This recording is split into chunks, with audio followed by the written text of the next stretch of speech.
이 시간 함께 기도하며 우리 예배의 자리로 나아가겠습니다. 우리 함께 기도하실 때 영광과 존귀를 받게 합당하신 하나님, 이 시간 이곳에 임하셔서 우리의 이 예배와 찬양 받으시옵고 우리의 삶을 다스려 주옵소서. 한 주간 짊어졌던 우리의 죄와 불순종과 연약함 용서하여 주옵시고 새 힘과 새 능력 오늘 이 시간 우리에게 부어 주옵소서. 우리 함께 예배를 사모하는 마음으로 기도의 자리로 나아가겠습니다. 기도하겠습니다.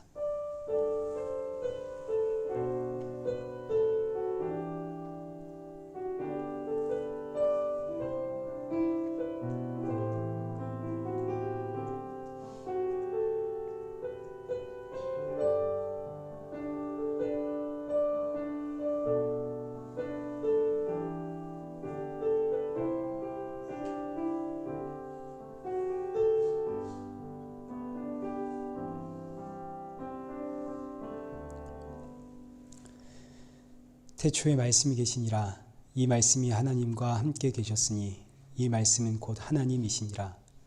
거룩하신 하나님 아버지, 은혜 감사합니다. 오늘도 우리가 이곳에 모이게 된 것, 태초로부터 계신 그 말씀이 우리를 이끌어 주심임을 믿습니다.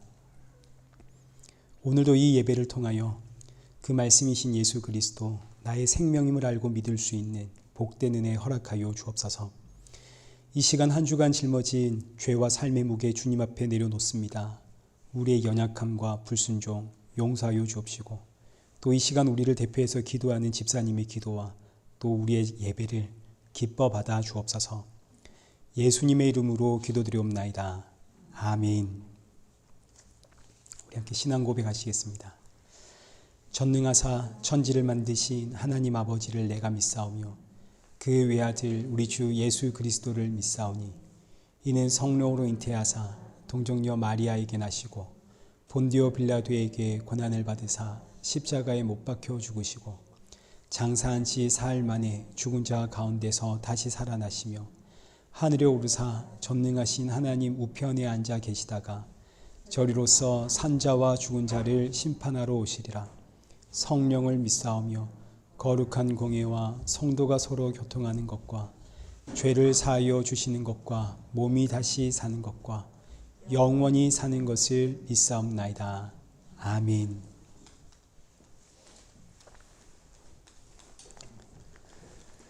우리 교독문 제121번을 우리 함께 교독하시겠습니다. 성문으로 나아가라, 나아가라, 백성이 올 길을 닦으라.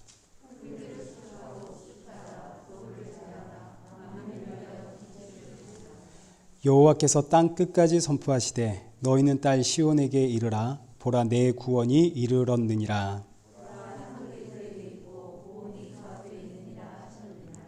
사람들이 너를 일컬어 거룩한 백성이라. 여호와께서 구속하신 자라 하겠고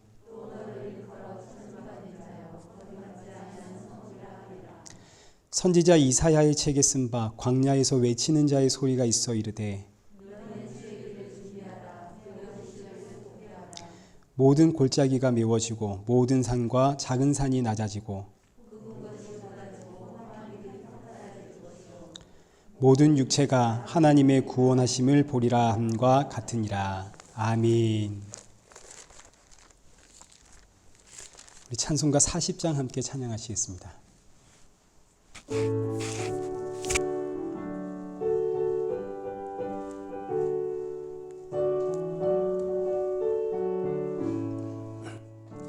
찬송으로 보답할 수 없는 큰 사랑 주님께 영광 할렐루야. 형제 자매 모두 함께 모여 찬송해 주님께 영광 할렐루야. 하나님의 자녀여 크게 찬송 부르며 밝고 거룩한 길로 기쁨으로 나아가 주의 보좌 앞으로 속히 들어가겠네. 주님께 영광 할렐루야. 우리 받은 주님 은혜 한량 없도다. 주님께 영광 할렐루야. 기쁜 찬송 부르면서 천국 가겠네. 주님께 영광 할렐루야. 하나님의 자녀여 크게 찬송 부르며 밝고 거룩한 길로 기쁨으로 나아가 주의 보좌 앞으로 속히 들어가겠네. 주님께 영광 할렐루야. 잠시 후에 우리 모두 주를 보겠네. 주님께 영광 할렐루야. 영광스러운 보좌 위에 거룩하겐 주님께 영광 할렐루야. 하나님의 자녀여 크게 찬송 부르며 밝고 거룩한 길로 기쁨으로 나아가 주의 보좌 앞으로 속히 들어가겠네. 주님께 영광 할렐루야. 만국 백성 천국에서 소리 높여서 주님께 영광 할렐루야. 영원토록 주의 공로 찬양하겠네. 주님께 영광 할렐루야. 하나님의 자녀여 크게 찬송 부르며 밝고 거룩한 길로 기쁨으로 나아가 주의 보좌 앞으로 속히 들어가겠네. 주님께 영광 할렐루야. 우리 오늘 보실 하나님의 말씀인 로마서 16장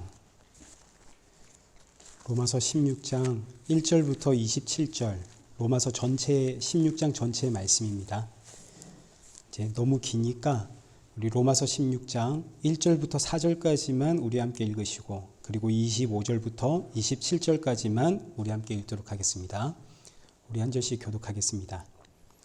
내가 갱그레아 교회의 일꾼으로 있는 우리 자매 베베를 너희에게 추천하노니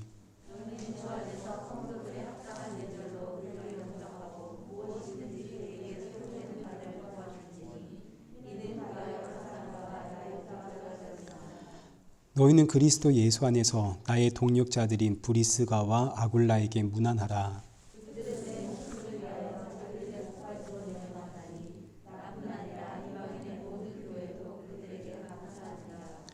25절부터 27절까지입니다.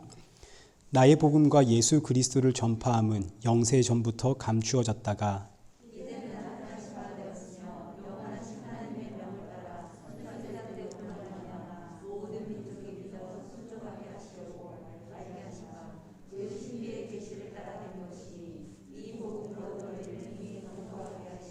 함께 읽겠습니다. 지혜로우신 하나님께 예수 그리스도로 말미암아 영광이 세세하도록 있을지어다. 아멘.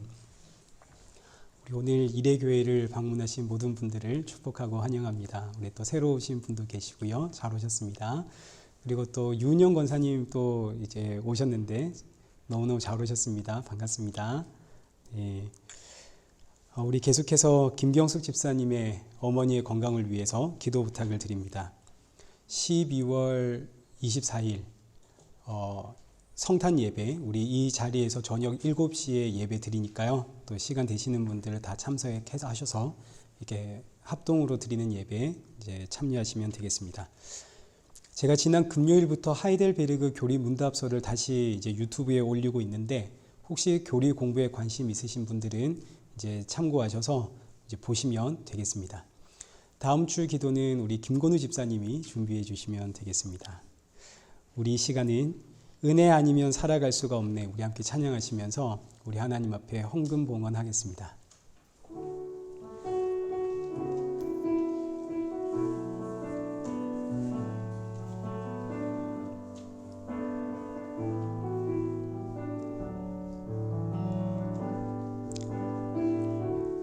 은혜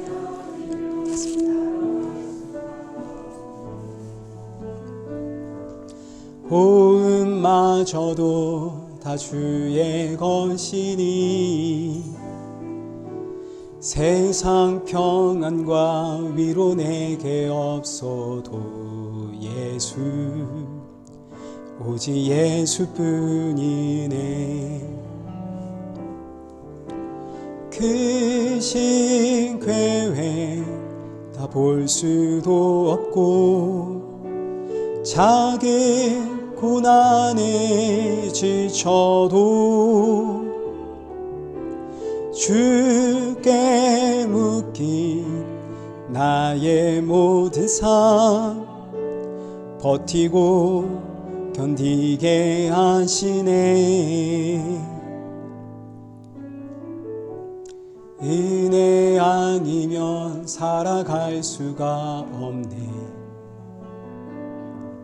나의 모든 것 다 주께 맡기니 참된 평안과 위로 내게 주신 주 예수 오직 예수뿐이 크신 계획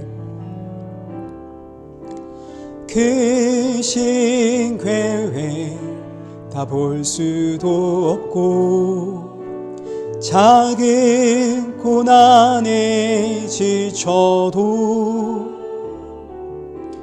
주께 묶인 나의 모든 삶 버티고 견디게 하시네.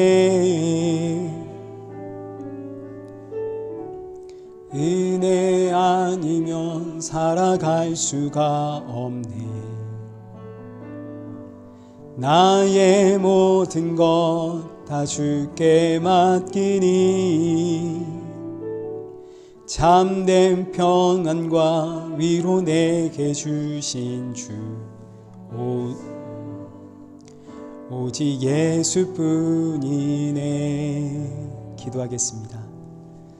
살아계신 하나님 아버지, 이 시간 주님 앞에 빈손으로 나오지 않고 또 작은 정성을 모아 주님 앞에 나오게 하심 감사합니다.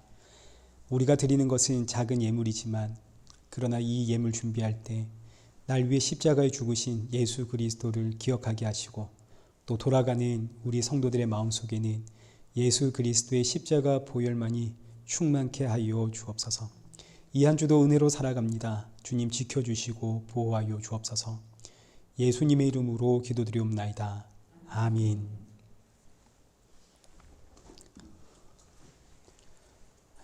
오늘은 로마서를 마지막으로 설교하는 날입니다. 오늘로 로마서 강의는 끝내고 다음 주부터는 요한복음 강의를 하려고 합니다. 다음 주에 오실 때 여러분 요한복음 한번 읽어오시면 여러분들에게 참 유익이 있겠죠. 많이 이해하시기에 많이 도움이 될 겁니다. 오늘은 로마서 16장 이제 마지막 장입니다. 로마서 16장의 주제는 문안하라입니다. 문안하라는 게 인사하라는 이야기죠. 문안 인사 드리는 문안하라, 인사하십시오. 그래서 이 로마서 16장에는 문안하라라는 이 단어가 얼마나 많이 나오는지 1절부터 16절까지 17번이나 등장을 하고, 그러니까 거의 매절마다 나온다는 이야기죠. 문안하라, 문안하라. 그리고 21절부터 23절까지 4번의 문안하라가 나옵니다. 총 21번의 문안하라 이 단어가 등장을 하는 거죠. 그런데 그 사이에 문안해선 안 될 자들의 이야기가 끼어져 있습니다. 여기 17절부터 20절까지 이런 자와는 절대 문안하지 마라. 자, 그러니까 문안하십시오, 문안하십시오. 이 사이에는 이런 사람들과는 절대로 문안하지 마십시오. 메시지가 굉장히 분명하죠. 인사하십시오, 인사하십시오. 그러나 이런 사람들과는 인사하지 마십시오. 이제 인사하십시오, 문안하십시오 이 말이 결국은 교제하라는 이야기 아닙니까? 그러니까 지금 로마서 16장은 교제하십시오, 교제하십시오. 중간에는 그러나 이런 사람들과는 교제하지 마십시오.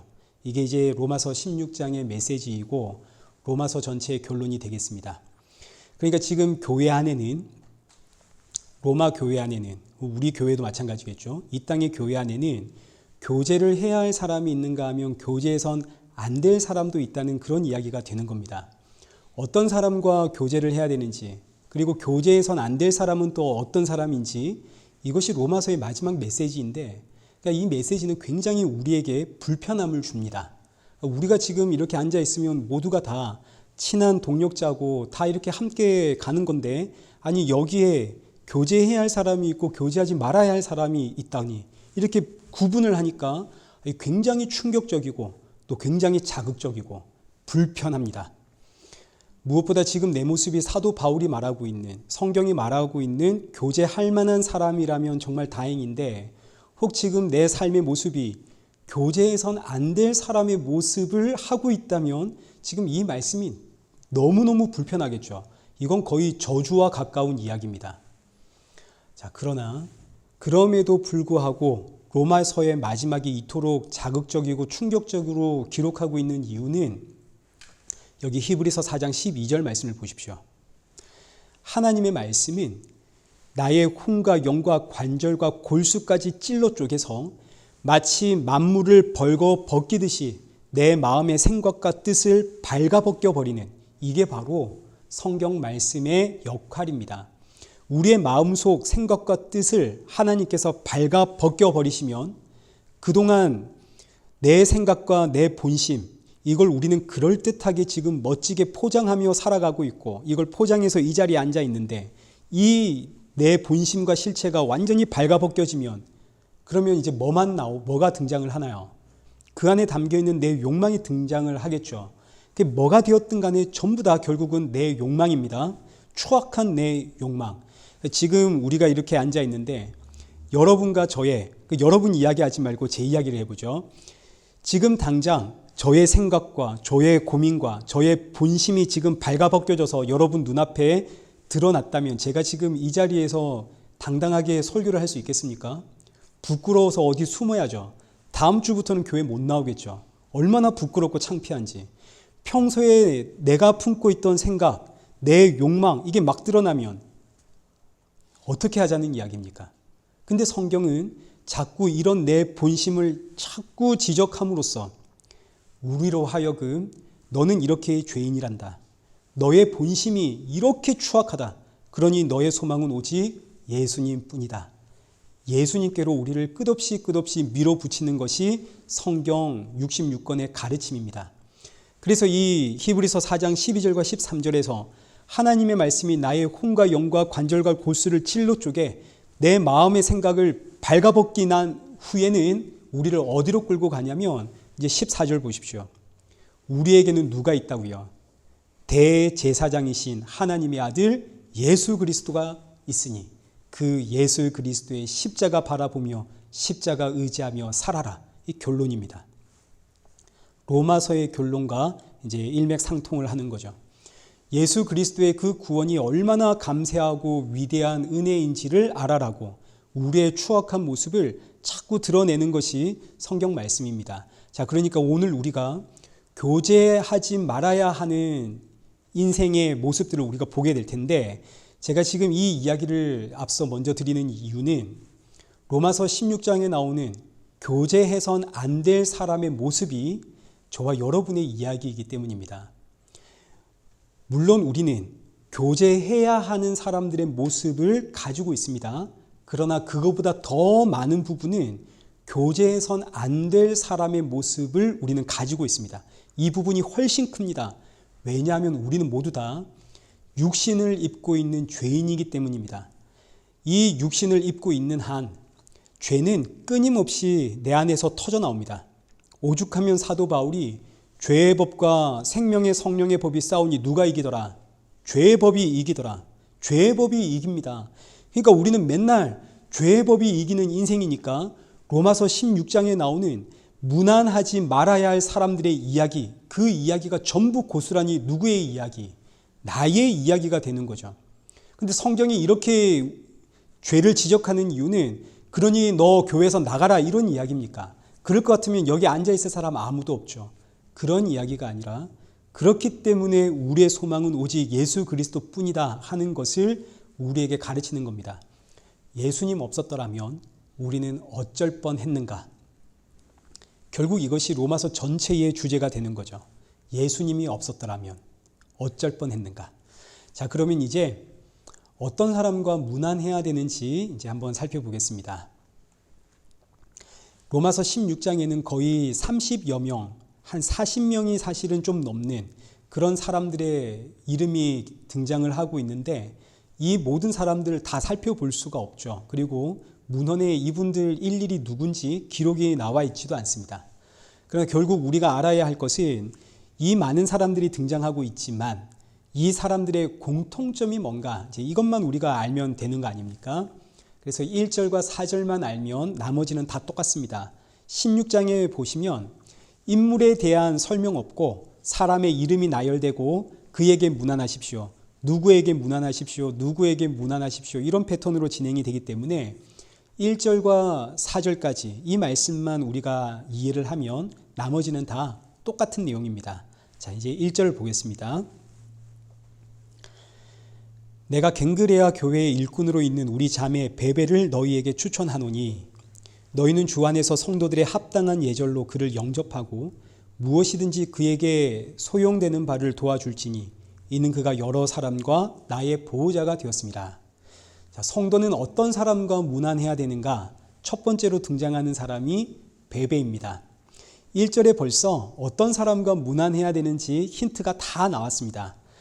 일단 베베를 소개할 때 우리의 자매라고 표현을 하죠.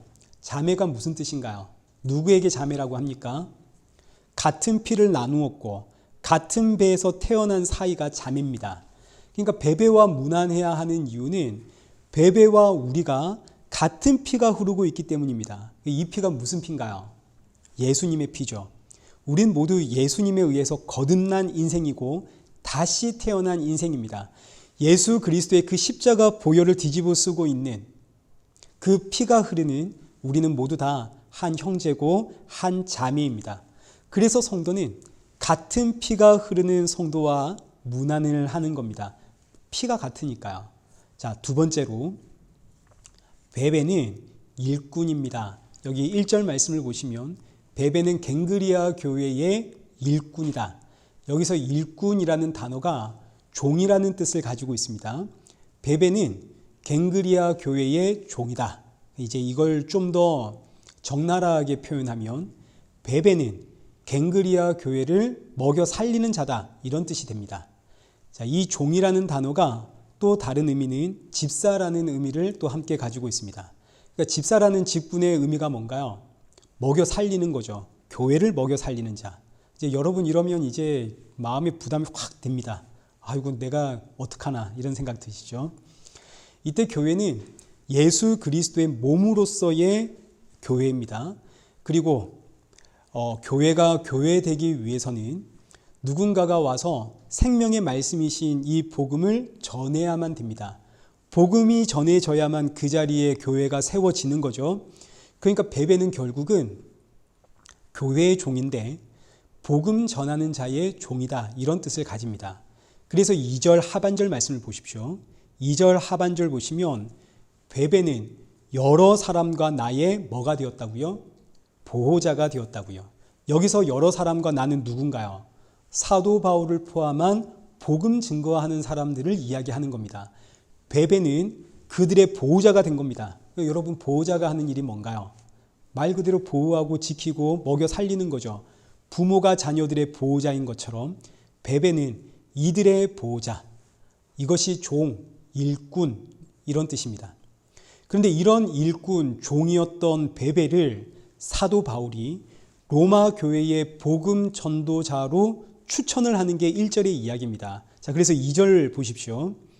너희는 주 안에서 성도의 합당한 예절로 그를 영접하고 무엇이든지 그에게 소용되는 바를 도와주어라. 베베가 그동안 복음 증거하는 자를 도왔듯이 이제 베베를 로마 교회의 복음 증거자로 세우니까 여러분은 합당한 예절로 그를 영접하고 무엇이든지 그에게 필요한 것을 도와주십시오. 이제는 여러분이 베베의 보호자가 되어 주십시오. 이런 이야기입니다. 왜냐하면 베베는 이제 로마 교회에 복음 전하는 사람이 되었기 때문이죠. 여기서 합당한 예절이란 이 당시에 여자는 투표권이 없고 사람의 수에 쳐주지도 않았습니다. 심지어 유대인들의 기도 제목에는 여자로 태어나지 않게 해주셔서 감사합니다라는 기도 제목이 있을 정도였다 합니다. 그러니 여자가 로마 교회의 복음 전도자로 세워지면 사람들이 그 얼마나 무시하고 우습게 여길까요? 그래서 하는 말이 성도의 합당한 예절로 그를 영접하십시오. 그리고 그의 필요를 채워주는 보호자가 되어 주십시오. 여기에 굉장히 중요한 메시지가 있는데 왜 하필 여자를 교회 지도자로 세웠는가? 사실 이 당시 문화에서는 굉장히 충격적인 사건입니다. 여자는 지도자로 합당하지가 않습니다. 기왕 세워주실 거면 남자로 세워주지 왜 하필 여자인가? 심지어 베베는 과부로 알려졌습니다. 아니 귀양이면 흠잡을 것이 없는 완전한 사람을 지도자로 세워주지 왜 하필 흠이 잡힐 수밖에 없는 사람인가? 여자인가? 그것도 과부인가? 왜일까요? 그 이유는 교회라고 하는 곳은 사람을 보고 나오는 곳이 아니기 때문입니다. 세상은 사람을 보고 나가고 새 사람은 그가 어떤 단체에 속해 있는가 그걸 보고 나옵니다. 이런 세상적 사고가 교회 안으로 들어오게 되면 우리 교회가 대단한 교회라는 걸 과시하고 싶죠. 난 이래교회 다녀.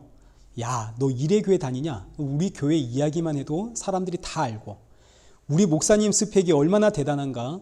어딜 가도 우리 목사님 이름만 대면 뭐 알 사람 다 알고 책도 많이 썼고 이런 자랑들을 우리가 자꾸 하고 싶어지고 또 하게 되고 이런 것들이 이제 우리 안에 있는 죄성입니다. 그러나 교회는 사람을 자랑하는 곳 아니고 교회 자체가 자랑이 되어서도 안 됩니다. 교회는 누구만 자랑하는 곳인가요? 예수님만 자랑하는 곳이죠. 그래서 교회의 지도자, 말씀 전하시는 분들은 대부분 부족함이 참 많은 분들입니다. 안 그런 분들, 오늘날에는 안 그런 분들도 아주 많이 계시는데 웬만해선 부족한 분들이 더 많습니다. 뭐 이제 저를 보시면 되죠. 뭐 하나 제가 제대로 단단히 하는 게 없습니다. 이 설교 준비도 힘들어가지고 이것도 이제 뭐 벅차하고 말주변도 없고 저는 이 설교 원고에 농담 하나까지 다 적습니다. 설교 왜 그렇게 합니까? 이런 이야기도 여러 번 들어봤고요. 부족함이 너무 많고 흠도 많습니다. 그러나 그럼에도 불구하고 저를 통해서 하나님의 말씀 전달하게 하시는 이유는 사람 보지 말라고. 여러분 사람 보고 신앙생활 하십니까? 여러분 저보고 신앙생활 하시나요? 그렇지 않죠. 사람 보고 신앙생활 했다면 우리 진지하게 다 떠났을 겁니다. 우리는 사람을 보고 신앙생활을 하는 자가 아니라 선포되어지는 그 말씀, 그 생명의 근원이 되시는 예수 그리스도를 보면서 신앙생활을 하는 거죠. 로마 교회 생각해 보십시오. 로마 교회 돈도 많습니다. 배운 것도 많은 사람들입니다. 뭐 하나 부족할 것이 없는 교회입니다. 그런데 여자가 왔습니다. 여자가 선포하는 복음을 들어야 되는 거죠. 심지어 과부입니다. 그러니 분명 여기에는 반대하거나 거부하거나 싫어하는 사람들이 분명히 있었을 겁니다. 여자라는 이유 하나로 그 선포되어지는 복음이 귀에 들어오지 않는 사람들 분명히 있었을 겁니다. 그럼에도 불구하고 여자를 세우신 이유는 예수님께만 집중하라는 뜻입니다. 죄를 바라는 이야기죠. 로마 교회는 지금 유대파 성도와 헬라파 성도들, 지금 이 잘난 사람들이 서로 싸우고 있는 중입니다. 내가 옳다, 내가 옳다, 우리가 옳다. 이런 교회에 여자 베베를 보내 세우심으로 고린도전서 1장 27절 말씀 보십시오. 이 이유입니다. 그러나 하나님께서 세상의 미련한 것들을 택하사 지혜 있는 것들을 부끄럽게 하려 하시고 세상의 약한 것을 택하사 강한 것들을 부끄럽게 하려 하시며 하나님께서 세상의 천한 것들과 멸시받는 것들과 없는 것들을 택하사 있는 것들을 폐하려 하시나니 이는 아무 육체도 하나님 앞에서 자랑하지 못하게 하려 하심이라. 31절 기록된 바 자랑하는 자는 주 안에서 자랑하라 함과 같게 하려 함이라. 자, 그러니까 베베를 세우신 이유는 지금 너무너무 잘나도 너무너무 잘난 이들에게 넌 지금 과연 예수로 충만하냐? 대체 무엇이 잘났다 그렇게 외치느냐? 이거 지적함으로써 교회는 사람의 잘남이 아니라 예수님만 자랑하는 곳이다. 이걸 가르치는 겁니다. 교회는 예수님만 자랑하는 곳입니다. 지도자의 부족함과 연약함과 그 약점 때문에 도무지 예배에 집중할 수 없는 이런 내 모습을 보면서 나는 과연 하나님이 주신 그 예수 그리스도의 생명으로 충만한 사람이 맞는가? 이거 돌아보라는 이야기죠. 자, 그러면 이제 어떤 사람과 문안을 해야 하는지가 다 나왔습니다. 여러분, 베베는 어떤 사람이라고요? 예수님의 피가 흐르는 우리의 형제고 예수 그리스도의 복음을 증거하는 사람입니다. 그러니 성도는 누구와 문안을 해야 하는가? 이런 사람과 문안하라 이거죠. 그 사람의 됨됨이와 상관없이, 그 사람의 연약함이나 부족함과 상관없이 그 사람이 그리스도 예수 안에 있다면 함께 문안하십시오. 우리는 예수님을 위해서 모두가 다 자발적으로 일꾼된 자들이요 같은 피가 흐르는 한 몸이요 형제고 자매이기 때문입니다. 자, 그런데 그 중에서도 특별히 교회의 일꾼 중에서도 복음 전하는 자들을 더욱 귀히 여겨라는 게 이 메시지가 있습니다. 복음 전하는 자들이 없으면 어디서 복음을 듣겠습니까? 그 이야기를 하는 거죠. 그래서 복음 전하는 자들을 더욱 귀히 여기고 그들의 보호자가 되어라. 물론 오늘날은 각종 매체를 통해서 쉽게 말씀을 접할 수 있는 시대입니다.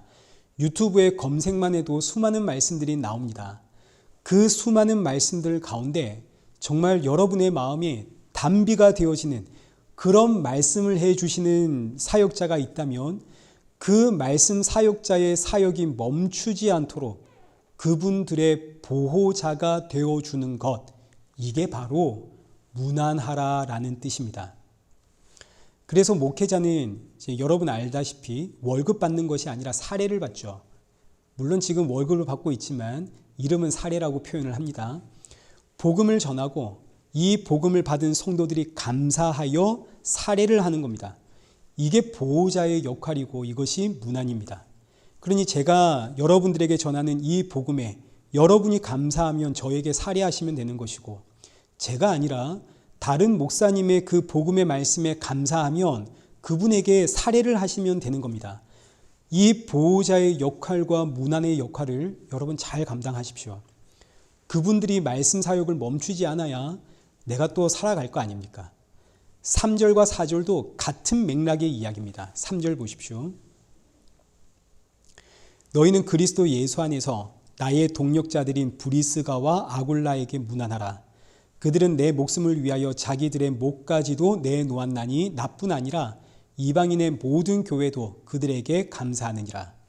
브리스가와 아굴라는 사도 바울을 위해서 자기의 목이라도 내어놓았다 그럽니다. 그 이유가 뭘까요? 사도 바울이 잘나선가요? 탁월한 리더십을 가지고 있기 때문입니까? 그렇지가 않습니다. 이제 문헌에 따르면 사도 바울은 키도 작고 머리에 숱도 없고 사도 바울의 글 훌륭하지만 그러나 실제로 만나면 이 말에는 죄주가 없는 사람이다. 이제 이런 평가를 받았습니다. 그런데도 브리스가와 아굴라는 이렇게 볼품없는 사람 사도 바울을 위해서라면 목숨까지 내놓았다. 왜냐하면 사도 바울이 복음을 전하는 사람이기 때문입니다. 생명을 살리는 복음의 증거자이기 때문에 이 복음 사역을 위하여 내 목숨까지라도 내어놓는 이것이 바로 문안하라라는 뜻입니다. 문안하라라는 의미는 단순히 인사하십시오, 여러분 교제하십시오 이런 정도가 아닙니다. 문안하라, 그들의 보호자가 되어라 이런 이야기입니다. 히브리어로 말하자면 샬롬입니다. 히브리인들의 인사죠. 샬롬 이 의미는 하나님과의 관계가 회복되었습니까? 이런 의미입니다. 하나님과의 관계가 회복되어야 평안이 있고 기쁨이 있고 그리고 감사가 있고 행복이 있고, 그래서 이 모든 것을 함축한 말이 샬롬. 이 샬롬이 있기 위해서 예수님이 우리에게 화목제물로 십자가에 죽으셨죠. 그러니까 샬롬을 위해서라면 예수님의 십자가의 이 복음을 우리가 들어야 되는 겁니다. 예수님이 샬롬의 왕이라고. 그러니 그 예수 그리스도를 증거하는 자와 문안해라.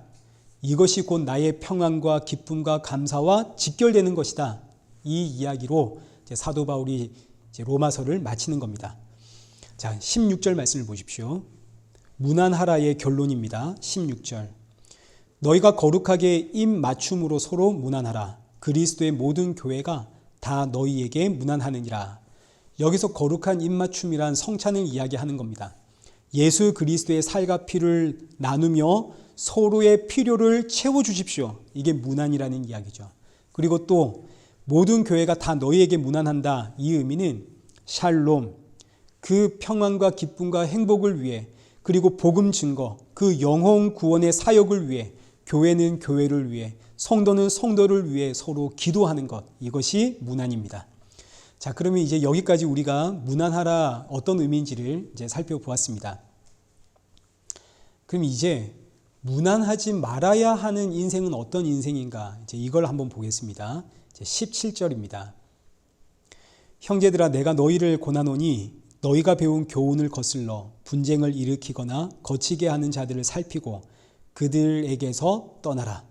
자, 교회 안에는 문안해서는 안 되는 사람들이 있는데, 첫째가 너희가 배운 교훈을 대적하는 사람들, 둘째는 분쟁을 일으키는 사람들, 그리고 셋째는 거쳐서 넘어지게 만드는 사람들.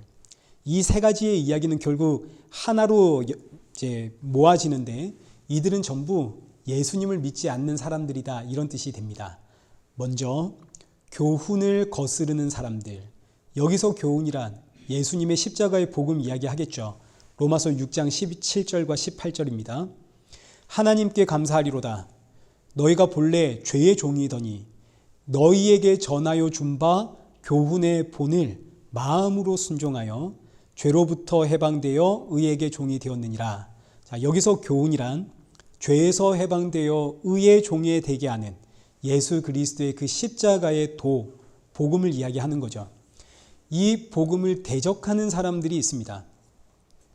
이들이 예수님을 대적하는 이유는 예수님만으로는 충분하지 못하다. 사도행전 15장 1절 한번 보십시오. 어떤 사람들이 유대로부터 내려와서 형제들을 가르치되 너희가 모세의 법대로 할례를 받지 아니하면 능히 구원을 받지 못하리라. 사도 바울은 가는 곳마다 예수님만 증거하고 있습니다.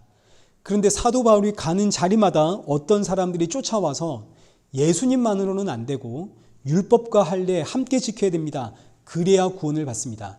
예수님만으로는 안 되고 예수님의 그 하나님의 백성답게 살아야만 구원을 받는 겁니다. 사람의 행위와 사람의 의로움을 강조하는 사람들. 이들은 예수님을 믿는다라고 이야기를 하지만 사실은 믿지 않는 사람들이죠. 예수님 믿는 것은 그건 기본이고, 그 다음부터는 내가 어떻게 사느냐에 따라 천국 상급이 달라진다. 이 의미는 결국 난 예수님만으로는 만족 못하겠고 예수님 말고 다른 상급 주십시오, 이런 이야기입니다. 내가 이렇게 수고하고 헌신했는데 저 사람들하고 상급을 똑같이 받으면 되겠습니까? 차별화된 상급 주십시오. 난 적어도 그럴 자격 있잖아요. 이것이 바로 예수님과 대적하는, 복음에 대적하는 사람들의 이야기입니다. 근데 이런 이야기는 참 듣기에 좋죠. 왜냐하면 나의 열정과 나의 정성, 그거 하나님께 바쳐서 거기에 맞는 합당한 대가를 받으면 되는 거니까요. 주고 받으면 되는 거니까 참 듣기에 좋습니다. 내가 노력한 만큼 대가 받으니까요. 근데 그거 아니라 그러니까 그럼 내가 노력 안 해도 되겠네. 어차피 받는 게 똑같으니까. 이러고 나오죠. 안 믿는다는 이야기입니다. 예수님을. 예레미야 5장 30절입니다. 이 땅에 무섭고 놀라운 일이 있도다. 선지자들은 거짓을 예언하며 제사장들은 자기 권력으로 다스리며 내 백성은 그것을 좋게 여기니 마지막에는 너희가 어찌하려느냐. 선지자가 계속 거짓말을 합니다. 제사장들은 권력을 막 휘두릅니다. 근데 백성들은 그게 너무너무 좋답니다. 왜요? 그 선지자와 제사장들이 시키는 대로만 하면 복을 받는다고 하거든요. 이게 너무너무 좋은 겁니다. 내가 노력한 만큼 그 합당한 대가를 받으니까요. 고린도전서 11장 20절에 똑같은 말씀입니다. 누가 너희를 종으로 삼거나 잡아먹거나 빼앗거나 스스로 높이거나 뺨을 칠지라도 너희가 용납하는도다. 신앙생활 너 그따위로 해가지고 천국 가겠니? 뺨을 때려도 좋다는 이야기입니다. 왜요? 뺨 맞아도 이 말씀만 들으면, 이렇게만 살면 복을 받는다고 하니까요. 이런 모든 이야기들이 전부 다 복음을 대적하는 이야기. 난 예수님만으로는 충분하지 못하다라는 이야기입니다. 자, 두 번째, 분쟁을 일으키는 자들. 분쟁을 일으킨다는 말은 선포되는 예수님의 말씀을 듣고 아멘을 못한다는 이야기입니다. 아니, 성경에 예수님뿐인가? 왜 다른 이야기는 안 하나? 왜 우리 목사님 예수님 이야기만 하나? 아, 이제 지겨워서는 못 들어주겠네. 광야의 만나 사건입니다. 만나는 생명의 양식이신 예수 그리스도의 그림자입니다. 아침에도 만나, 점심에도 만나, 저녁에도 만나. 주의 백성들은 날마다 만나이신 예수 그리스도를 먹고 마심으로 사는 거죠. 근데 분쟁이 일어납니다. 만나가 이제는 지겨워서 못 먹겠다. 다른 음식 달라. 그래서 하나님께서 메추라기 보내주시죠. 내가 고기 먹여줄게. 메추라기 먹어봐라. 민수기 11장 32절. 하나님께서 메추라기를 보내니까 백성들이 일어나서 그날 종일 종야 그 이튿날까지 종일토록 메추라기를 모았습니다. 만나도 내렸겠죠. 만나는 쳐다보지도 않고 하루 종일 메추라기를 모았습니다. 그리고 나서 어떻게 되었는가? 33절. 고기가 아직 이 사이에 있어 씹히기 전에 여호와께서 백성에게 대하여 진노하사 심히 큰 재앙으로 치셨으므로. 고기 먹는 사람들 하나님이 다 어떻게 하셨다고요? 고기가 아직 이 사이에 있어 씹히기도 전에 고기 먹는 사람들은 하나님이 그 자리에서 전부 심판해서 죽였다는 이야기입니다. 우리가 흔히 생각할 때 광야 40년 만나와 메추라기를 함께 먹었다 생각하지만 그거 아닙니다. 만나만 먹었습니다. 고기 달라고 해서 메추라기 주고 그 메추라기 좋아가지고 흥분해서 먹는 사람들은 그 자리에서 다 죽었습니다. 분쟁을 일으키는 자들, 예수님의 이야기가 기쁘지 않은 사람들입니다. 다른 이야기가 듣고 싶은 거죠. 나에게 어떤 힘을 주고 나에게 동기부여를 주고 그래 한번 해보자. 힘을 이끌어주는 그런 메시지, 그런 희망찬 메시지를 원하는 사람들, 이런 메시지를 못 들으니까 이제 분쟁을 일으키죠. 마지막으로 거치게 하는 자들, 거치게 했다 이 말은 넘어지게 했다는 이야기입니다. 다른 교훈을 가르치는 사람들입니다. 여기서는 지금 예수님의 복음을 증거하고 있는데 듣고 돌아서면 사람들을 모아서 야, 저게 다가 아니야. 기적도 경험해야 되고 신비도 체험해야 돼. 방언도 해야 되고 예언도 해야 되고 신유의 은사도 가져야 되고 이게 바로 구원받은 성도의 증거야. 사람들을 자꾸 현혹시키는, 넘어지게 하는 사람들, 이들 역시 예수님으로는 안 된다는 사람들입니다. 이들을 향해 갈라디아서 3장 1절, 어리석도다 갈라디아 사람들아, 예수 그리스도께서 십자가에 못 박히신 것이 너희 눈앞에 밝히 보이거늘 누가 너희를 깨더냐. 자, 지금 세 부류의 사람들이 등장을 했고 이런 세 부류의 사람들에게서 떠나라 하는 것이 로마서 마지막 그 결론의 메시지입니다. 물론 지금 이 말씀은 이 당시에 영지주의자들과 율법주의자들 그리고 이단들을 향해 한 말씀인데, 그러나 사실 이 말씀은 오늘 저와 여러분들에게 주는 말씀입니다. 예수님으로 만족하지 못하는 인생은 저기 어디에 있는 이단들 혹은 저기 어디 있는 다른 누군가의 이야기가 아니라 저와 여러분의 이야기죠. 여러분 예수님만으로 만족하며 사십니까? 아니죠. 못합니다. 우리 오늘 선우원 집사님이 기도해 주신 것처럼 세상의 문제가 해결해져야만 그때 웃음이 터져 나오는, 그때 비로소 숨 쉴 수 있는 우린 그런 인생입니다. 자녀들이 힘들어하면 자녀들의 문제 이거 해결되어야만 그때 이제 웃을 수가 있고 그때 밥이 넘어가죠. 말로는 예수님뿐입니다. 그러나 실제로는 우리에게 돈이 있어야겠고 건강도 있어야겠고 내 자존심도 좀 챙겨야겠고 나를 좀 알아줬으면 좋겠고 온통 세상의 것으로 가득 차 있습니다. 자, 그럼 여러분, 우리는 누구에게서 떠나야 되나요? 이게 중요한 거죠. 우린 누구에게서 떠나야 됩니까? 나에게서 떠나야 되겠죠. 저 어디에 있는 이단, 저 집사님, 권사님, 장로님 여기서 떠나는 게 아니라 나에게서 떠나야 되는 겁니다. 나에게서. 내가 지금 복음을 거스리고 있는 자고 내가 지금 분쟁을 일으키는 자고 내가 거치는 자 아닙니까? 여러분 우리 자신을 한번 돌아보십시오. 우리가 지금 다 복음을 거스리고 있고 분쟁을 일으키고 있고 거쳐서 사람들 넘어지게 만들고 있습니다. 저 역시 마찬가지입니다. 그러니까 우리는 지금 누구에게서 떠나야 되냐면 나에게서 떠나야 되는 겁니다. 나에게서. 그래서 사도 바울이 이것을 이렇게 표현을 했습니다. 고린도전서 15장 31절에 형제들아 나의 자랑이 하나 있는데 그게 뭐냐면 나는 날마다 죽노라. 자랑입니다. 성도는 날마다 죽어야 되는 겁니다. 이때 죽는다는 의미는 내 생각, 내 판단, 내 상식, 내 이성, 내 논리에서 죽는다는 이야기죠.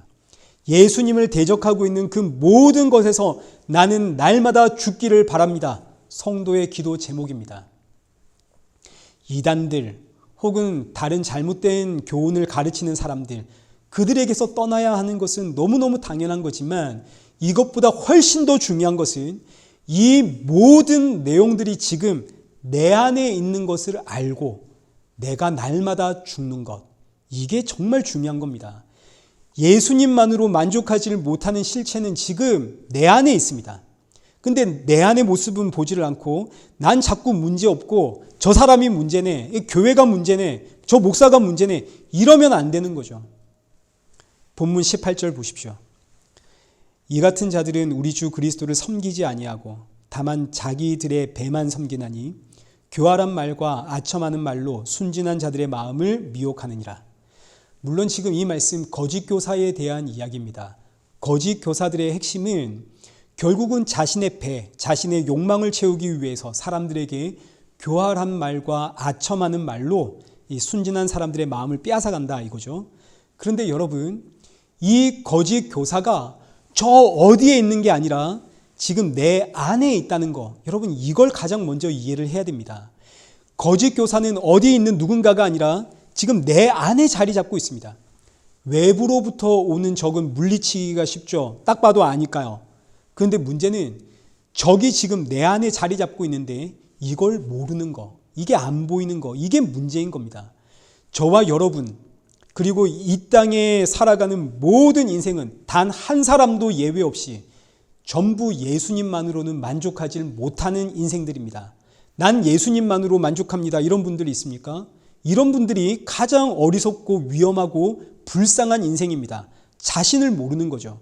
우린 다 죄인입니다. 죄의 법과 성령의 법이 싸우면 죄의 법이 이기는 우린 이런 인생입니다. 여러분 이거 잊지 마십시오. 예수님을 믿는 믿음으로 의롭다 칭함을 받는 것이지 다 똑같습니다. 이 땅에서 이 육신을 입고 있는 한 우리는 예수님으로는 만족이 안 됩니다. 그래서 성도는 육신에서 떠나는 날, 그날을 사모하며 사는 거죠. 그래서 성도에게 죽음은 복입니다. 이 죄된 육신에서 떠나야 하나님이 주시는 그 거룩하고 완전한 부활의 새 몸을 입고 우리 주 예수님 만날 거 아닙니까? 그래서 성경의 마지막이 어떻게 끝나냐면 마라나타로 끝나는 거죠. 마라나타. 아멘 주 예수여 오시옵소서. 주의 교훈을 거스리고 분쟁을 일으키고 자꾸 누군가를 걸려 넘어지게 하는 이 죄된 육신에서 속히 떠나 우리 주 예수 그리스도 다시 만나기를 바라는 이것이 마라나타의 신앙입니다. 자, 그래서 결론이 19절 하반절, 너희가 선한 데 지혜롭고 악한 데 미련하기를 원하노라. 여기서 선한 것은 예수님이고 예수님 아는 것에는 지혜롭고, 악한 것, 이 악한 것은 우리의 육신, 우리 육신의 소욕, 육신의 정욕, 육신의 욕망, 이런 것들입니다. 여기에는 미련해라. 미련하라는 말이 떠나라는 이야기입니다. 떠나라. 육신의 악함에서는 떠나라. 다른 말로 표현하면 죽어라. 좋은 말로 표현하면 예수 그리스도로 충만해지기를 기도해라. 20절, 평강의 하나님께서, 평강의 하나님은 예수님이죠. 예수님이 평강의 하나님입니다. 평강의 하나님께서 속히 사탄을 너희 발 아래에서 상하게 하시리라. 이 말씀은 예수님이 다시 오신다는 표현입니다. 그리고 그 마지막이 우리 주 예수의 은혜가 너희에게 있을지어다. 예수님의 은혜가 아니면 우리는 단 한순간도 살 수 없습니다. 이런 이야기죠. 우리는 모두가 다 복음을 거스리고 분쟁을 일으키고 누군가를 넘어지게 하는 인생이기 때문에 예수님이 나를 붙잡아 주지를 않으면 우리는 답이 없는 인생입니다. 우리가, 저와 여러분이 예수님 붙잡고 사는 게 아닙니다. 예수님이 나를 붙잡고 사시는 겁니다. 우리는 늘 죄만 짓습니다. 욕망 덩어리입니다. 그러나 십자가에 죽으신 그 예수님이 오늘도 이런 나를 붙잡고 계시기에 그 은혜로 우리가 삽니다. 자, 그러니 나의 나된 것은 전부 은혜 아닙니까? 내가 자랑할 게 아무것도 없죠. 나의 자랑은 이런 나를 붙잡고 계시는 오직 예수 그리스도, 나의 구원자, 지금도 나를 붙잡고 절대 놓지 않으시는 이 예수님 외엔 정말로 우린 자랑할 것이 아무것도 없습니다. 자, 그런데 지금까지의 이 모든 가르침이 모든 사람들에게 열려 있는 것은 아닙니다. 똑같은 말씀을 들어도 누군가는 이 복음, 예수 그리스도의 말씀 앞에 반응을 하게 되고, 어떤 사람은 이 말씀이 너무너무 듣기 싫은 소리가 됩니다. 왜냐하면 여기 25절입니다. 이제 로마서의 결론, 이제 마지막입니다. 나의 복음과 예수 그리스도를 전파함은 영세 전부터 감추어졌다가 이제는 나타내신 바 되었으며, 영원하신 하나님의 명을 따라 선지자들의 글로 말미암아 모든 민족이 믿어 순종하게 하려고 알게 하신 바 그 신비의 계시를 따라 된 것이니, 지금 말씀이 어려운 것 같지만 이제 쉽게 말하면 이런 겁니다. 예수 그리스도의 복음, 이 복음은 창세 전부터 감추어진 비밀이라는 이야기입니다. 비밀이기 때문에 아무도 알 수가 없습니다. 오직 하나님이 알려줘야만 알 수 있습니다. 근데 이제는 이 감추어진 비밀이 더 이상 비밀이 아니라 온 천하에 드러났습니다. 예수님 모르는 사람이 지금 이 시대에 얼마나 됩니까? 다 압니다. 불교를 다니는 사람도 알고 저 무슬림을 믿는 사람도 알고 다 압니다. 예수님 이야기. 그런데 너무너무 놀랍게도 온 천하의 복음이신 예수 그리스도와 그 십자가의 이야기가 다 드러났음에도 불구하고 복음은 여전히 비밀이라는 이야기입니다. 아무리 들어도 깨닫지를 못합니다. 사도행전 28장 23절 말씀 보십시오.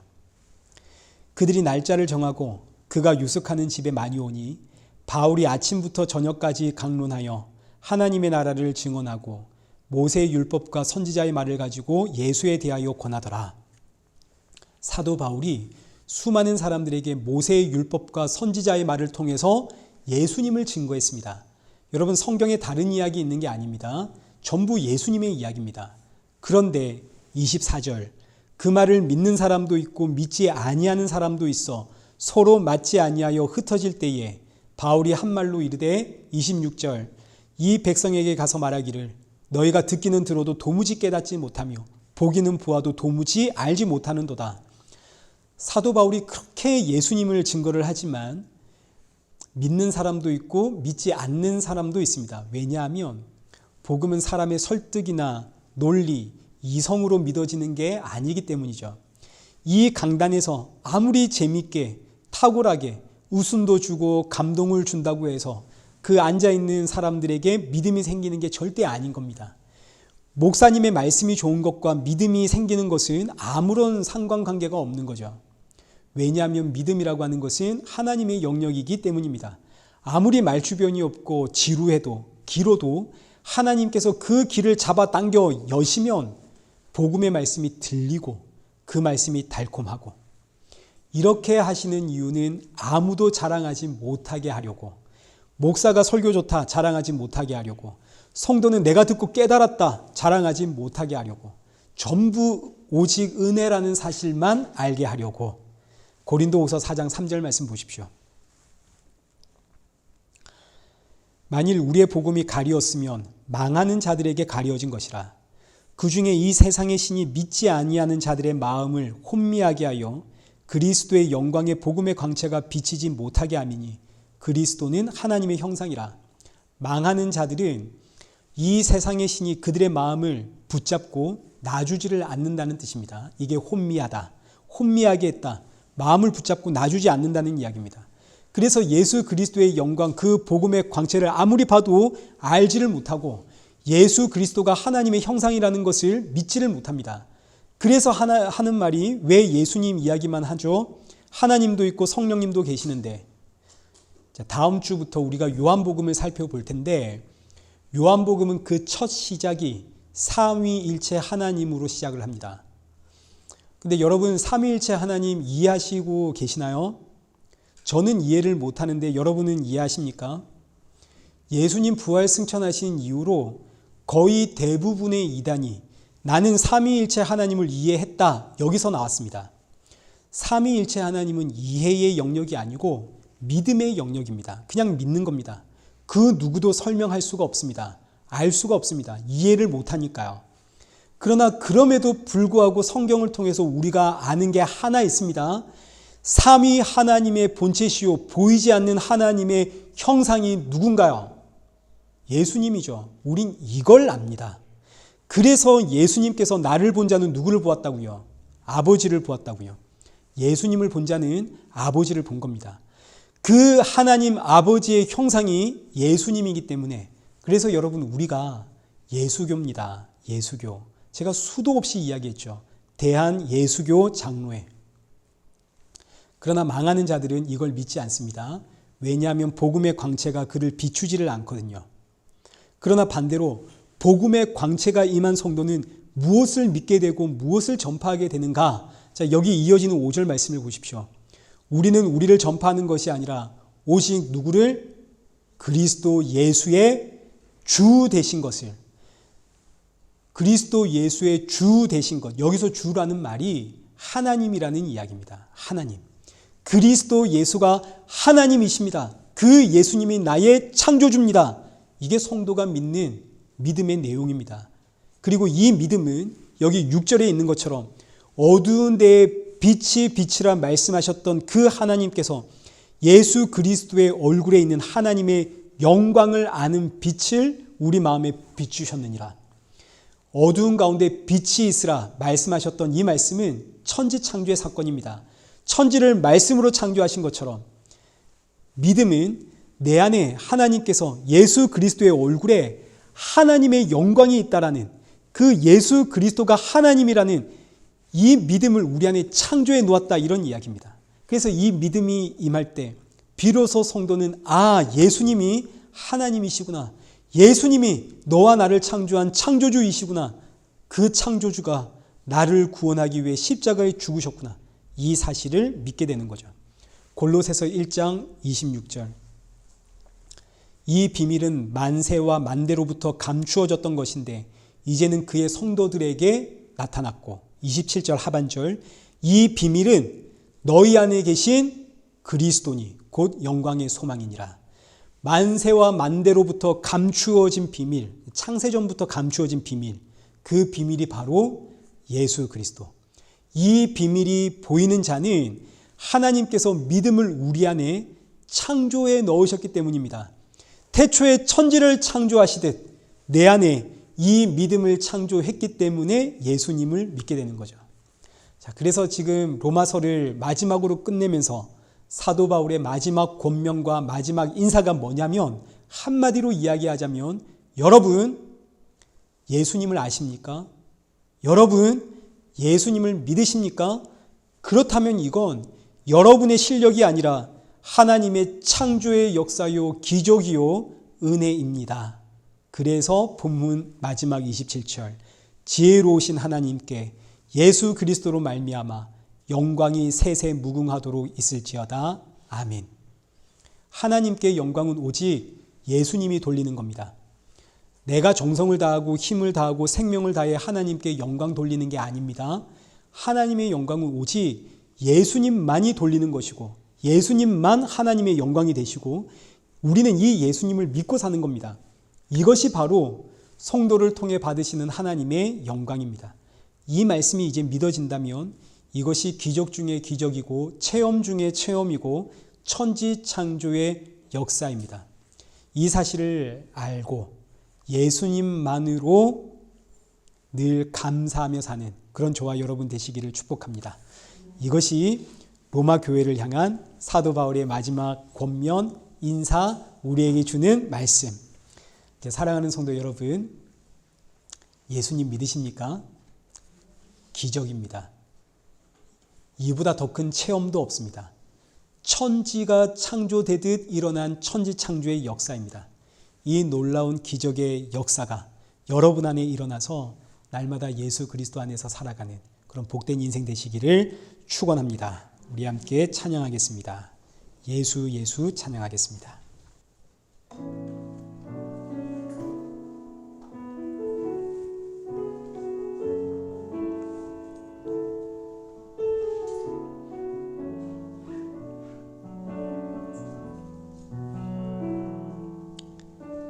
슬픈 마음 있는 자, 몸과 영혼 병든 자, 누구든지 부르시오. 예수 이름 부르시오. 그 이름을 믿는 자, 그 이름을 부르는 자, 그가 어떤 사람이든 그는 구원 얻으리. 슬픈 마음 있는 자, 슬픈 마음 있는 자, 몸과 영혼 병든 자, 누구든지 부르시오. 예수 이름 부르시오. 그 이름을 믿는 자, 그 이름을 부르는 자, 그가 어떤 사람이든 그는 구원. 우리 2절 함께 찬양하겠습니다. 은가금 내게 없으나, 은가금 내게 없으나 나 가진 건 너에게 주니, 능력의 이름 예수라. 그 이름을 붙드시오. 그 이름을 믿는 자, 그 이름을 외치는 자, 그는 아멘. 우리 이제 이 시간 함께 기도하겠습니다. 우리 기도하실 때 오늘 우리에게 주신 말씀 기억하시면서 먼저는 무난하는 성도, 예수 그리스도 안에서 한 피를 나눈 우리는 한 몸이기 때문에 그리스도의 일꾼이 되어 서로의 필요를 기꺼이 채워지는 그런 무난하는 성도가 바로 내가 되어지기를, 그리고 복음을 거슬러 분쟁을 일으키는 내 생각과 판단과 이성과 논리에서 날마다 떠나는 사도 바울처럼 날마다 죽는다고 고백하는 성도가 되어지기를, 그리고 내가 사랑하는 이들에게 예수 그리스도를 믿는 창조의 역사가 일어나기를, 이 영혼 구원을 위하여 우리 시간 주신 말씀 붙잡고 기도의 자리로 나아가겠습니다. 기도하겠습니다.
살아계신 하나님 아버지, 그동안 로마서를 통해 주신 은혜 감사드립니다.